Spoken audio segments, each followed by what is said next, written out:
Hello there, अस्सलाम वालेकुम। तो आज हम करेंगे कोड फोर्सेस राउंड 859 की एयर प्रोग्राम। लेट्स के स्टेटमेंट पढ़ लेते हैं। You are given three integers a b and c such that exactly one of these equations if these two equations is true, a plus b is equals to c or a minus b is equals to c are two plus if the first equation is true and minus is otherwise। तो ये क्या कह रहा है? ये कह रहा है कि हमें तीन इंटीजर्स गिवन होंगे और उसको उसने a b और c नाम दिए such that exactly इन दोनों इक्वेशन में से exactly एक ट्रू होगी। या तो पहले दो इंटीजर्स का सम या तो पहले दो इंटीजर्स का सम सी तीसरे इंटीजर के इक्वल होगा, या तो पहले दो इंटीजर्स का डिफरेंस तीसरे इंटीजर के इक्वल होगा। अब क्योंकि उसने कहा एग्जैक्टली वन, तो ना तो दोनों इक्वेशंस एक साथ ट्रू हो सकती हैं, जिसका मतलब है बी जीरो है, और ना ही दोनों दोनों इक्वेशंस एक वक्त पे फॉल्स हो सकती है। और अगर पहली इक्वेशन ट्रू हो तो हमें प्लस आउटपुट करना है, नहीं तो माइनस आउटपुट करना है, जिसका मतलब है दूसरी इक्वेशन ट्रू हो। चलिए अब इसका कोड करते हैं। तो अब हम इसका इनपुट फॉर्मेट देख लेते हैं। The first line contains a single integer t, the number of test cases, और उसने हमें t की रेंज दी हुई है। तो चलो हम फिर सबसे पहले हम t इनपुट ले लेते हैं। यहाँ पे इनपुट तो स्ट्रिंग में इनपुट लेगा, और क्योंकि हमें t इंटीजर चाहिए तो हम उसको इंटीजर में कन्वर्ट कर लेंगे। अब हम एक फॉर लूप लगाते हैं, क्योंकि हमें सेम काम t दफ़ा करना है, हमें t टेस्ट केसेस हैंडल करना है।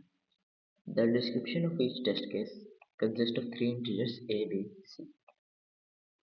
The additional constraint on the input, it will be generated so that exactly one of the two equations will be true। जो कि इसमें स्टेटमेंट में बताया हुआ है कि अगली टी लाइन में हमें तीन इंटीजर्स गिवन होंगे, हर टेस्ट केस के a b और c, और एडिशनल कांस्टेंट है कि इन दोनों में से एग्जैक्टली एक इक्वेशन ट्रू होगी, और उसने हमें एक स्टेटमेंट में भी बताया हुआ था। तो चले हम अब तीन इंटीजर्स इनपुट ले लेते हैं। तो अब मैं आपको ये बता देता हूँ, अगर आपको नहीं पता कि यहाँ पे हो क्या रहा है। इनपुट का तो हमें पता है, ये स्ट्रिंग में इनपुट ले रहा है, लेकिन डॉट स्प्लिट क्या कर रहा है? डॉट स्प्लिट करता है अगर हम इसको ब्रैकेट्स में कुछ भी पैरामीटर नहीं देंगे तो बस ये स्पेसिस को निकाल देगा, और जब बाकी जो हिस्से बचेंगे उनको अलग अलग कर देगा। लेकिन और अगर आप स्प्लिट के बारे में और जानना चाहते हैं तो फिर आप पाइथन की डॉक्यूमेंटेशन में देख सकते हैं। और ये मैप इन क्या कर रहा है कि जो हिस्से आएंगे उन सबको ये इंटीजर में कन्वर्ट कर देगा, और फिर वो रिस्पेक्टिवली ए बी और सी पे मैप हो जाएंगे। और फिर उसके बाद हम एक कंडीशन लगा देते हैं, अगर तो पहली इक्वेशन ट्रू है, if A plus B double equals to C, तो हमें प्रिंट करना है प्लस।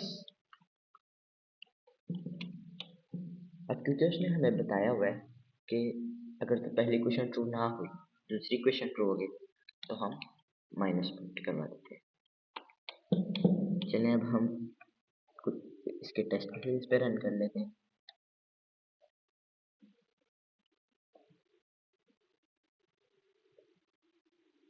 जैसा कि आप आउटपुट मैच कर सकते हैं, तो हमारा आउटपुट ठीक आ रहा है।